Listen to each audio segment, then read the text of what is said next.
조갑제 TV 시청자 여러분 안녕하십니까? 2019년 5월 21일 저녁 7시를 넘고 있습니다.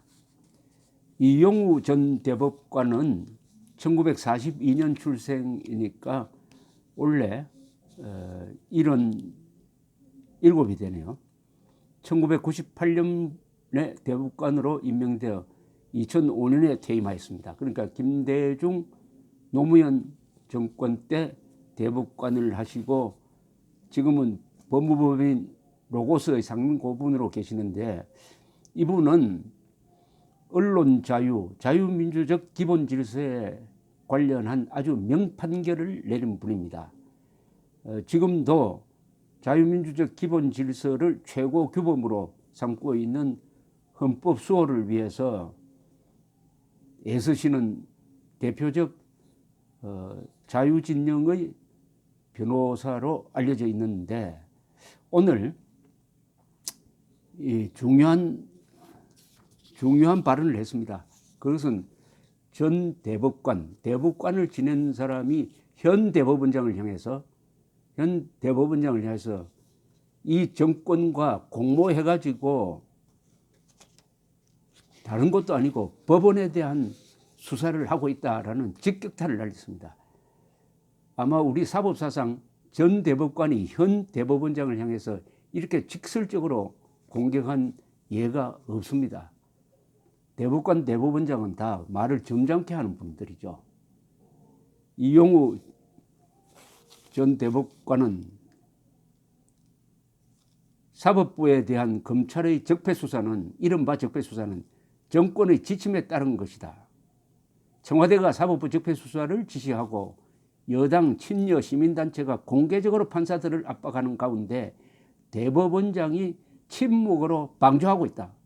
이게 중요하죠. 방조하고 있다. 즉 돕고 있다는 겁니다. 대법원장의 협조 아래 사법부 길들이기가 이루어지고 있다. 지금 대법원장은 춘천지법원장으로서 대법관을 거치지 않고 대법원장이 됐습니다. 쉽게 말하면 사단장을 한참 건너뛰어가지고 합참의장으로 임명하고 똑같습니다. 그 결과가 바로 대법원장의 문재인 대통령에 대한 충성으로 나타나고 있다. 이런 지적 아니겠습니까?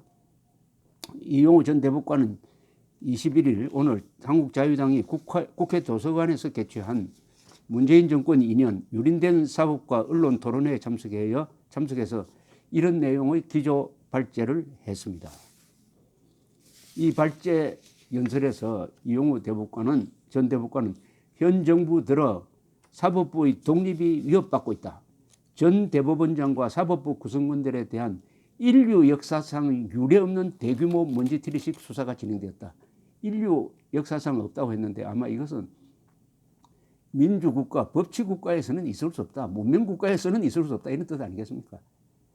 전직 대법원장을 포함한 100여 명의 전 현직 법관을 소환해 사법부를 초토화하는 수사 끝에 직권남용죄라는 생소한 죄명을 붙여 이들을 기소했고, 이는 사법부에 공포감을 심어주고 있다. 라고 지적을 했습니다. 이 전 대법관은 또 사법행정권 남용 의혹에 대하여 문재인 대통령이 수사 가이드라인을 제시했다고 주장했습니다. 지난 2월 청와대에서 열린 지난 2일 사회 원로회의 간담회에서 어떤 분이 적폐수사 그만하고 협치하자고 건의했더니 문 대통령은 사법농단을 언급하면서 타협하기 쉽지 않다고 했다면서 정권이 사법행정권 남용 의혹 사건에 대해 엄중한 처벌을 내려야 한다는 사실상의 지침을 제시한 것이다. 그러나 대통령이 직권남용을 했고 민주주의의 근간인 삼권 분립을 흔들고 있다. 이런 일종의 고발입니다. 이용우 전 대법관은 이어서 사법부를 상대로 진행되는 이른바 적폐수사는 정권의 이념에 완전히 추종하는 사법부로 길들이기 위한 것이다. 그러면 그 결과는 인민재판이 되는 거죠. 헌법을 재판의 기준으로 삼는 것이 아니라 이념을 기준으로 삼는 그런 사법부를 만들겠다는 것이다. 현 대법원장이 이에 협조해 나가는 모양새다. 외부 세력의 판결 급박들에 대해 대법원이 입장 표명을 요구받을 때 대법원장은 침묵했다. 법원 내에 현 정권과 이념을 같이 하는 법관이 많고 그들이 오히려 정권의 사법부 장악에 힘을 보태고 있다. 세상에 이런 일들이 일어나고 있다는 겁니다. 사법부의 독립을 지켜야 할 판사들이 이념에 따라서 정권과 협조해가지고 사법부를 굴종시키는 데 협조하고 있다니까 이게 참 문명 세계에서 유례 없는 일이 벌어지고 있다는 말이 결코 과장이 아닌 것 같습니다. 이용우 전 대법관은 김명수 대법원의 주류 세력이자 우리법 연구회의 후신으로 불리는 국제인권법 연구회와 관련해가지고 연구회 회원들의 성향은 다분히 정치적이라면서 존폐를 고민해야 한다고 이야기를 했습니다. 이 전 대법관은 또 판결에 대한 여당과 시민단체의 과도한 의견 표명에 대해서도 우려를 표했습니다. 그는 김경수 전 경남지사에 대한 1심 판결 당시 이해찬 민주당 대표가 조만간 보석을 신청하게 될 것이다. 정상적 판단이라면 재판을 진행하더라도 도전 공백이 없도록 해야 하는 것이 상식 등의 말을 한 것을 그 예로 들었습니다. 이에 대해 재판에 대한 명백한 급박이다. 여당과 시민단체 세력이 가세해서 온갖 인터넷 공격 및 신상틀이 인민재판으로 담당 판사를 매장시킨 것이다. 이런 분위기에서 어떻게 재판을 소신껏 하겠나? 라고 했습니다.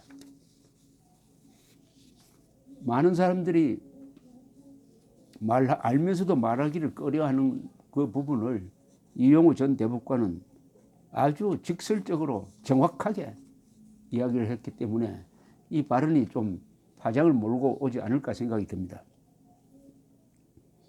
요약을 하면은 김명수 대법원장은 문재인 정권에 굴종해가지고 사법부의 독립을 훼손하는 정도가 아니라 사법부를 일종의 이념 재판소로 만든다. 그렇다면 혁명재판소가 되는 거죠.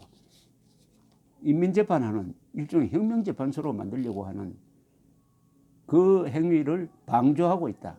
그런 사이에 정치 성향이 짙은 이 판사들이 지금 대한민국 사법부를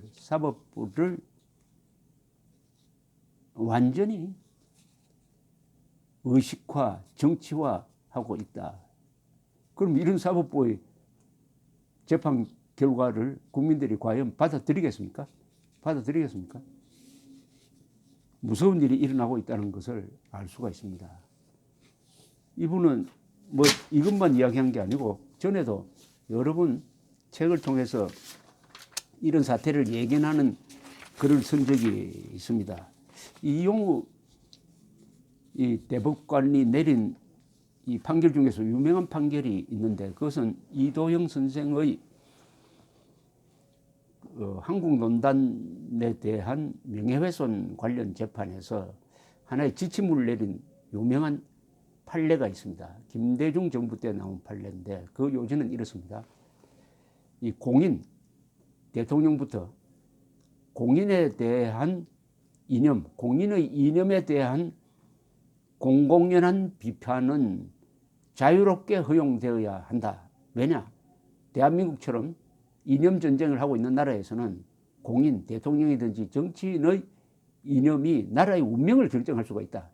그러니까 당신 이념이 뭐냐? 당신의 사상은 뭐냐? 당신은 공산주의자 아니냐? 당신은 좌익 아니냐? 하는 이런 논의는 다소 사실과 벗어나더라도 전폭적으로 허용되어야 할 이유가 있다. 특히 그 공인의 위치가 높을수록 뭐 대통령까지 올라가면은 거의 무한정의 비판, 이념적 비판이 허용되어야 한다.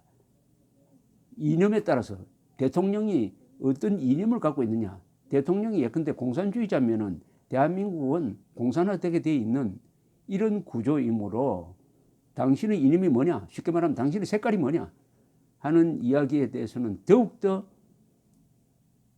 언론 자유의 폭이 넓게 인정되어야 한다라는 유명한 판결을 내렸습니다. 그 뒤에 요새 문재인 정권이 하고 있는 걸 보면은 문재인 정권, 너희 대통령이 직접 나서야 될 사안에 이 민주당이 나와서 고발을 하고 하는 일종의 정권이 아니라 고발센터가 된 그런 느낌을 줍니다. 이걸 보고 이용우 전 대법관이 개탄을 하는 것을 많이 옆에서 지켜본 적이 있는데 참다 못해가지고 오늘 현 대법원장에 대해서 당신은 누구한테 충성하느냐? 헌법에 충성하는 사람이냐? 아니면은 문재인 정권에 충성하는 사람이냐? 이렇게 직격탄을 날렸습니다. 속이 다 시원합니다. 감사합니다.